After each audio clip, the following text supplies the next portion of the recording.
Good evening, everyone. My name is Hannah. And I'm Kalika. On behalf of the Calgary Children's Choir, we warmly welcome you to our concert. Before we get started, just a couple of housekeeping items. First, please turn off all cell phones and other electronic devices. Please remember that the glowing lights from phones while texting are also a distraction to your fellow audience members. Our concert is being professionally recorded and videotaped by Mark Ellisted from Hexagon Studios. Archival recordings will be available to choristers for purchase at a later date. If you would still like to video the concert, please do so from the back of the hall where it will not block anyone's view. Parents with little ones are encouraged to feel free to take your child for a break in the lobby if they become restless during the concert. We are especially pleased to welcome VOICESCAPES Vocal Ensemble, who as professional singers and experts in the art of choral singing and small ensemble work will delight you with their choral singing, clear vocal tone, and pure harmonies. You can read more about VOICESCAPES in your program. And if you like what you hear tonight, VOICESCAPES CDs will be on sale at the end of the concert. The Christmas Miracle of Jonathan Toomey, the story you will hear tonight, will also be available for purchase. It's a special edition which includes notes from the author and includes a CD with a reading of the story by James Earl Jones. $2 from each book sale will be donated to support the Calgary Children's Choir. And finally, our concert tonight is the presentation of the story interspersed with the music sung by the Calgary Children's Choir and VOICESCAPES, with opportunities also for you, our audience, to join in the singing of the carols. Words will be on the screens and Mrs. Strome will cue you when it's your turn to sing. In order for the story to continue uninterrupted, please hold all applause until the end of the carol, Hark the Herald Angels Sing. At that point, we encourage you to applaud wildly. We now turn it over to our choirs, our narrator, Christina, Jahn. Thank you for coming and we hope you enjoy your concert.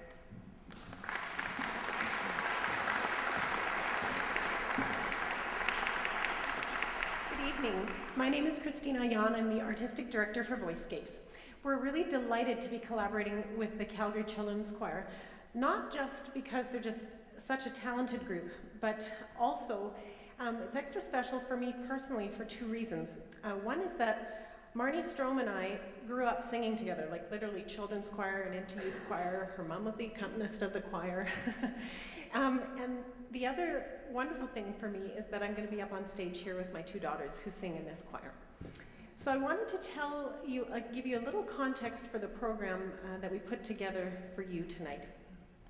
The story you'll hear this evening tells a message of hope and of unexpected things coming together in a wonderful way. And in a similar way, this concert was born. Because you see, about 13 years ago when my second daughter was born, I received a gift from my friend Vivian in Toronto, and she and I share a real love of reading. And her gift to me was this story, The Christmas Miracle of Jonathan Toomey. And as I read that story often to our girls, I thought, this would make such a great framework for a concert. So last year around this time, I'd approached Marni with this idea, and I was just so delighted that she was enthusiastic about it. And so this is how it has come to be. I also want to recognize Marni's brother. You can see all the connections here, whom I also sang with from Children's Choir on. Kenton and I are responsible for the visuals here, and Kenton is a wonderful photographer, so a big thank you to Kenton. So without further ado, let us take you to another time and place through story, music, and images, and allow the spirit of Christmas to warm your heart.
The village children called him Mr. Gloomy, but in fact, his name was Toomey, Mr. Jonathan Toomey.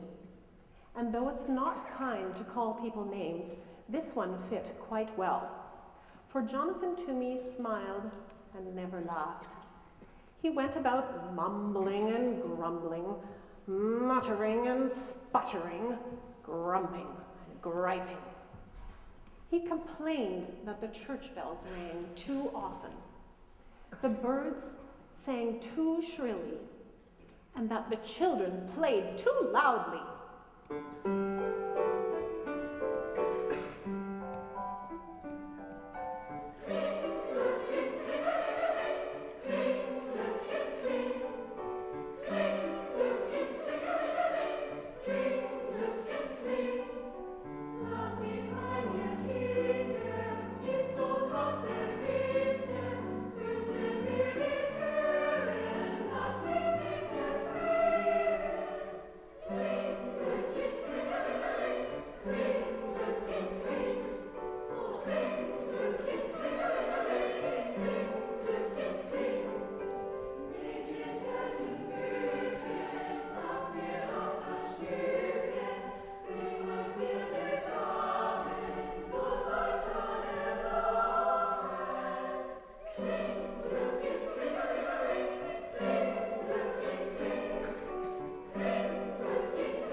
Toomey was a wood carver.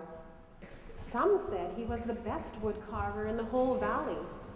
He spent his days sitting at a workbench, carving beautiful shapes from blocks of pine and hickory and chestnut wood. After supper, he sat in a straight-back chair near the fireplace, smoking his pipe and staring into the flames. Jonathan Toomey wasn't an old man, but if you saw him, you might think he was. The way he walked bent forward with his head down.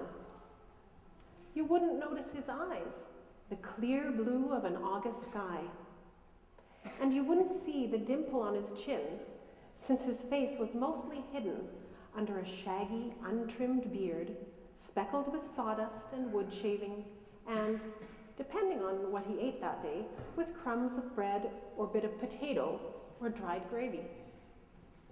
The village people didn't know it, but there was a reason for his gloom, a reason for his grumbling, a reason why he walked hunched over as if carrying a great weight on his shoulders.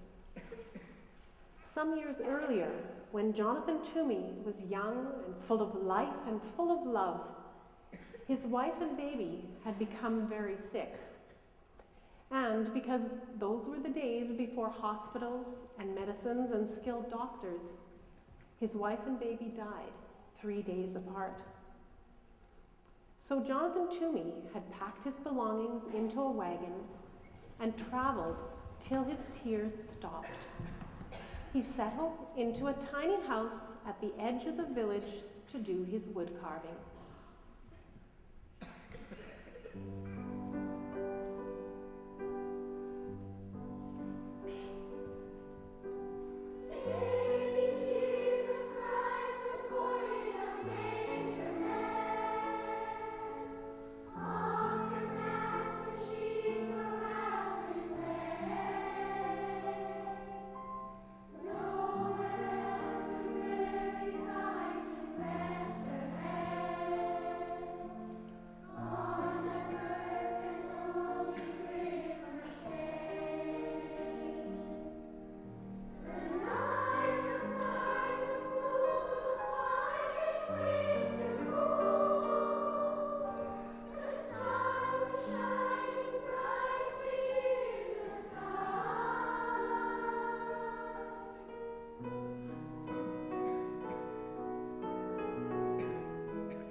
One day in early December, there was a knock at Jonathan's door. Mumbling and grumbling, he went to answer it. There stood a woman and a young boy. "I'm the widow McDowell. I'm new in your village. This is my son Thomas," she said. "I'm 7 and I know how to whistle," said Thomas. "Whistling is pish-posh," said the woodcarver gruffly. "I need something carved," said the woman, and she told Jonathan about a very special set of Christmas figures her grandfather had carved for her when she was a girl. "After I moved here, I discovered that they were lost," she explained. "I had hoped by some miracle I would find them again, but it hasn't happened." "There are no such things as miracles," the woodcarver told her. "Now, could you describe the figures for me?" "There were sheep," she told them. "2 of them with curly wool," added Thomas. "Yes, 2, said the widow, "and a cow, an angel, Mary, Joseph, the baby Jesus, and the wise men." 3 of them, added Thomas. "Will you take the job?" asked the widow McDowell. "I will." "Oh, I'm grateful. How soon can you have them ready?" "They'll be ready when they're ready," he said. "Oh, but I must have them by Christmas. They mean very much to me. I can't remember a Christmas without them." Christmas is pish-posh, said Jonathan gruffly, and he shut the door.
The following week, there was a knock at the woodcarver's door.